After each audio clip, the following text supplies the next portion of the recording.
Shalom. Try that again. Shabbat Shalom. Shabbat Shalom. Yeah, I know there's a baby, you don't look at the baby.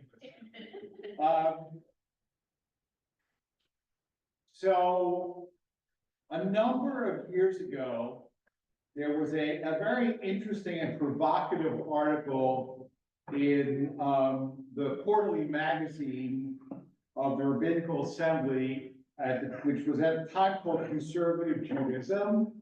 And the article was called Korach's Question Deserves an Answer. Okay, so what is Korach's question? He says to Moses, Moses and Aaron, why do you set yourself above the Lord's congregation? All the people are holy. Okay, and in the Torah, Moshe doesn't really answer their question per se.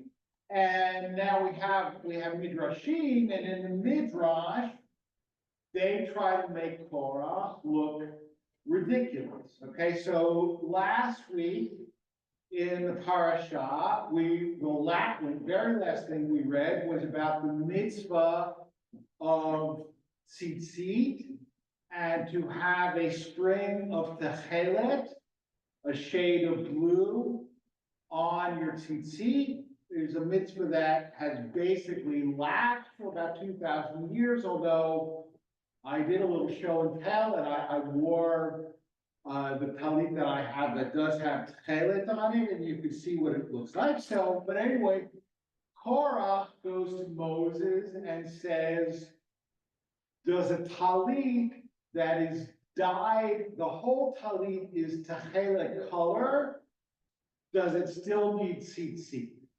Right? And Moses says yes. Right? And then he says, well, what about a room full of books? Does it still need a mezuzah? Right? And what's the point that Korach is trying to say? He's trying to say, wait a second. So if I have this whole garment of blue, that's no good, but one little thread of blue, that's good, right? I have this whole room full of books, that's no good, but this little scroll with 3 paragraphs, that's good, right? In other words, he tries to make Jewish law look ridiculous, right? And look, there's no lack of examples that any of us could find, right? I mean, you know, if I eat, you know, 1 olive, right, on Yom Kippur, I've sinned, right? Or, you know, whatever. Does God, you know, kind of questions I get sometimes. Does God really care whether we wait 3 hours or 6 hours after we've eaten meat before, right? I mean, there's no lack of things. So Korach, according to the Midrash, is portrayed as somebody who scoffs at the tradition and tries to make Judaism look ridiculous. The question is, why do they do that to him? And I think that the problem is that, you know, I mean, like lawyers say, right, if you're strong on the law, pound on the law, right? If you're strong on the facts, pound on the facts, and if you're weak on both, pound on the table, right? And there's really no answer, there's no good answer to his question, and therefore, instead of trying to answer the question, they make him look ridiculous, right? And the problem is therefore not the substance of the question, but the demagoguery behind it, right? But what's the difference between a populist and a demagogue? It's a very fine line, right? And the answer is that if I like the politician, they're a populist, right? If I don't like them, they're a demagogue, right? But if you look at what Korach does do in the Parsha, what he says is, why did you take us out of Egypt, a land flowing with milk and honey? Right? He calls Egypt a land flowing with milk and honey. So he's not just challenging the arrogance, the alleged arrogance of Moses and Aaron, but the whole project, right? And, as I mentioned in the introduction to the Torah reading, right, God demonstrates quite publicly his ratification of the leadership of Moses and Aaron, right? The earth opens up, swallows Korach and his followers. Aaron and the leaders of the other tribes, they set up staves in the tent of meeting, but the next morning only Aaron's stave has blossomed and sprouted, and they're still not happy. So God sends an epidemic and kills 14,000 Israelites. And at that point, okay, tell God, we're sorry. Okay, you win, pray for us, right? But again, there's no answer to the question, right? And why do we single out certain people if all the people are holy, right? And the answer is that pretty much we don't, right? I mean, the only thing that we do in this congregation that represents a sort of difference between different classes of people, right, is Kohen gets the first Aliyah, Levi gets the second Aliyah, but we're not like fanatic about it, right? I mean, we're really not. I mean, if there's, reason that a lot of people have to have an Aliyah, there's a simcha, a lot of people have yard sites, whatever, so then, we don't pull a Kohen and a Levi, right? And we have duchening, the Kohanim bless the people on certain holidays, which many conservative congregations don't do. And why don't they do it? Really because of Korach's question, right? Why do you set aside certain people, single out certain people, if all the people are holy, right? But that's vestigial, right? For the most part,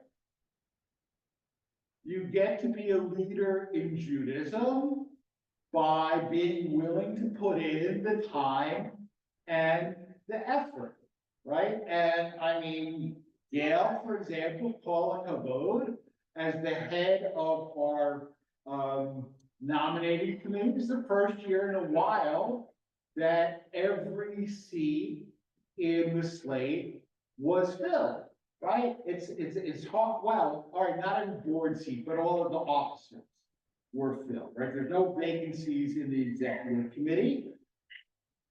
But it's hard sometimes because people don't want to put in the work, right? And, people ask me often, well, you're a rabbi, was your father a rabbi? No, my father manufactured pajamas, okay? You have any siblings? Well, I have one brother. Oh, is he a rabbi? No, he's the past president of his Unitarian congregation, right? You get to be a rabbi by being foolish enough to go to rabbinical school for 5 years postgraduate and putting in the time to sit and learn, right? And how do you get to lead services? By knowing how, right? And how do you learn how? By being at shul, right? I mean, and if you're willing to do it, we're gonna let you, okay? We're not gonna quibble over like, oh, you missed that vowel, right? Or, you know, whatever, or, you know, your voice maybe isn't the greatest, right? You wanna lead, we'll let you lead, right? And one of my professors, the late Professor Jacob Pedachowski, called this the ever-expanding holiness franchise, right? The ever-expanding holiness franchise. And if you look at that, the history of our people, that's right. I mean, in the Parsha, right? Originally, who was holy? The firstborns, right? And then that was transferred to the tribe of Levi, right? But eventually, essentially every Jewish male over the age of 13 could partake in holiness, right? And then, well, every straight Jewish male over the age of 13, right? And then we said, well, women can too, right? And then it was every straight Jewish woman over the age of 13. And then about 15 years ago, we said straight or gay can partake. And then we're learning that, you know, it's not exactly a binary. And so there are things we're still trying to figure out, but we're expanding the holiness franchise, right? But at the same time, Jewish law isn't a democracy. It's really not, right? I mean, and very often, and every conservative rabbi has dealt with this multiple times in his or her career, that there's a dispute over an issue, and somebody on the ritual committee will say, let's take a vote. And the rabbi has to say, no. You don't get to vote on this. Now, there are checks and balances. You get to vote if I'm still the rabbi, right? But as long as I'm the rabbi, you don't get to vote on this, right? This is a decision that I make. And why do we run into this, right? We run into this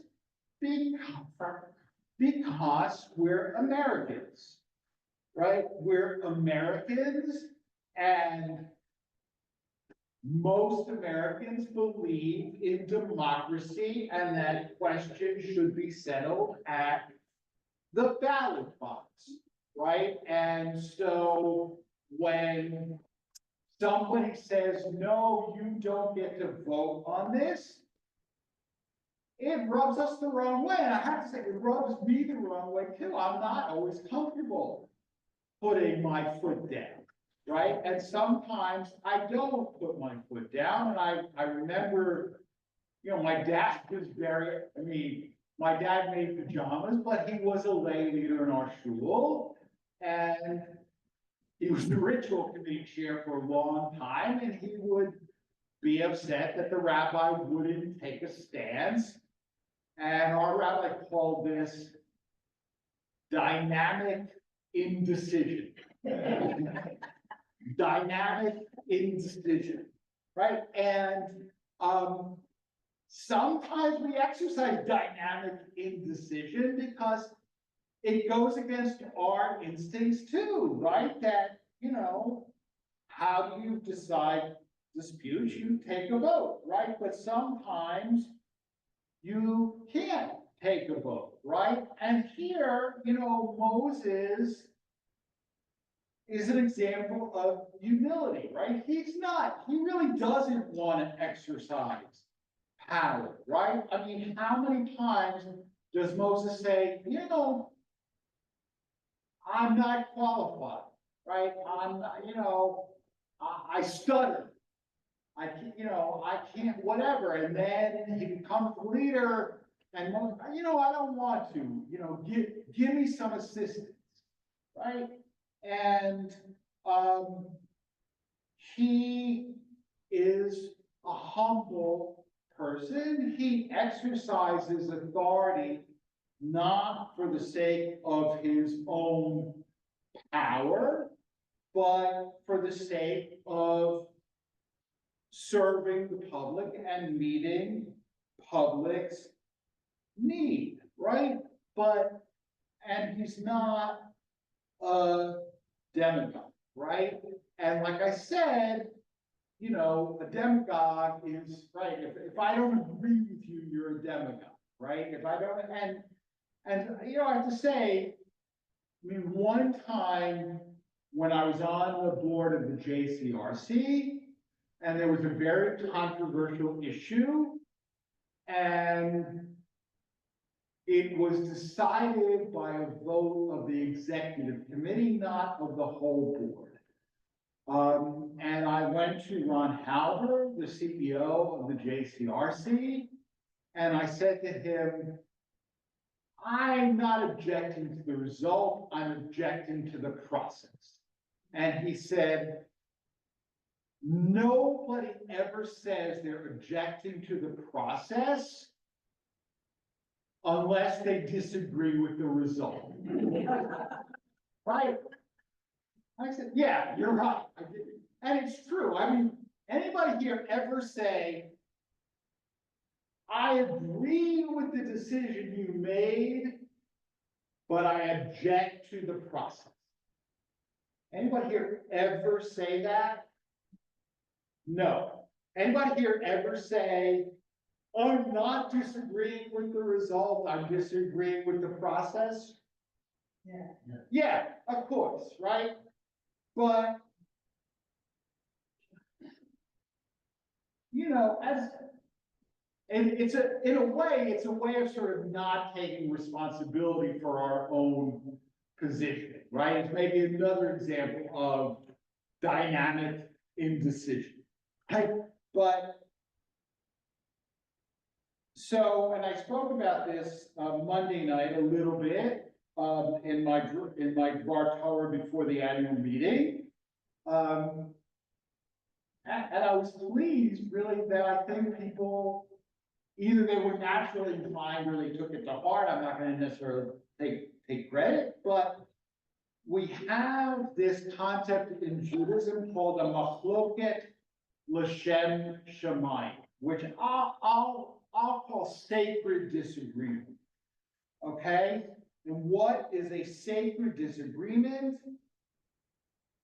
And the Mishnah says the disagreement between Hillel and Shammai, and what is not a sacred disagreement, Korach and his followers. Okay, and then the Meiri, in his commentary, Meiri lived in France in the 13th century. He says, what is a sacred disagreement? That of Hillel and Shammai. Why? One would rule on a matter and the other would disagree, but their goal was to understand the truth, not just for the sake of provocation or a desire to win, right? And what is not a sacred disagreement? Korach, because they came to complain about Moses out of jealousy, out of provocation, and a desire to win, right? And this is often the case in our relationships with each. We want to win, right? We want to win. We want to win the argument and blow up the relationship, but I'm gonna win the argument, right? I'm gonna not speak to my brother for 50 years, but I'm gonna win the argument, right? And why do we do this? Because we're idiots. Really, when you think about it, right? I mean, our goal should be win-win, or understand the truth, understand what's best, and not just try to win. And I really believe that the way that we have been handling the very difficult choices that we've had to make over the last year and a half or so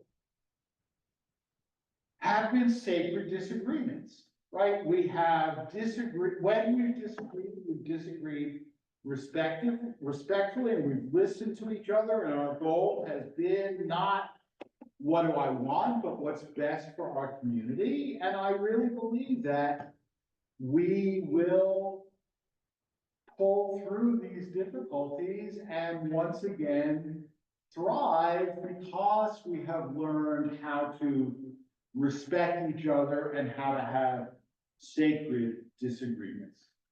Shabbat Shalom. Now we continue with the Kaddish before Musaf. The Musaf service, please turn to page 155 in the Shabbat Siddur, or 428.